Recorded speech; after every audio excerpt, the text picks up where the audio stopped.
Eu agradeço a participação do senhor Ricardo Furtado e nas considerações finais aquilo que ele julgar que não pôde expor, que possa destacar. Nós tínhamos, eu gostaria só de colocar algumas questões que foi mencionado e nas considerações finais, quem puder comentar sobre, né? Primeiro, a própria questão da reforma tributária, ela ainda está em debate, audiências públicas estão sendo realizadas nas diferentes comissões, existe um debate ainda em andamento, governadores, prefeitos que questionam, né, o desenho da reforma, a preocupação com o próprio Conselho, que tem uma proposta de criação de uma instância, que eu, em particular, sou contrária ao desenho do Conselho, no formato que está.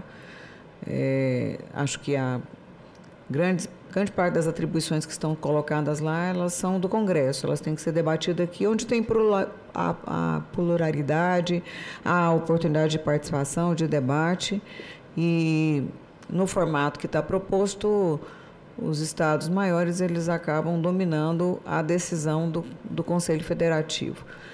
Mas esse tema é um tema ainda de debate. Logicamente, a preocupação aqui apresentada por todos, né, em relação à questão da tributação, ela está sendo debatida também em outras áreas, né, a área de alimentos, o agro reclama também. Mas a educação, a nossa preocupação é com o aspecto, né, de formação. O Brasil tem um desenho na estrutura da rede pública e privada, a educação privada em muitos, e aí ela entra com fins lucrativos, a filantrópica, a particular de maneira geral, e em muitos lugares, acho que foi a professora Amable que mencionou, a educação chegou primeiro através, né, de uma ação, quer seja de um grupo ligado principalmente às áreas confessionais que chegaram, mas hoje, em relação ao próprio atendimento às redes privadas, inclusive tem se colocado à disposição, e isso no período do Covid, me lembro, Amável, que nós fizemos eu estava na comissão de educação, e vocês se colocaram à disposição, inclusive, para compartilhar saídas alternativas e material que foi produzido pela rede privada com a rede pública. Então, acho que é possível fazer essa construção. E é lógico que alguns que mencionaram aqui, a preocupação é com qualquer isenção. E o Brasil já tem um número muito alto de isenção, de desoneração, né? E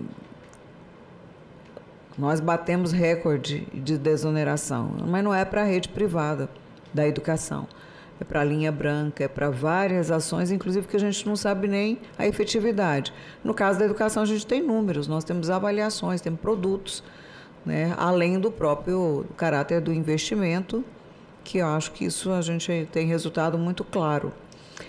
Mas eu queria que, se fosse possível, nos comentários, houve muita, de maneira repetida, sobre a questão do custo mais alto da rede pública, né?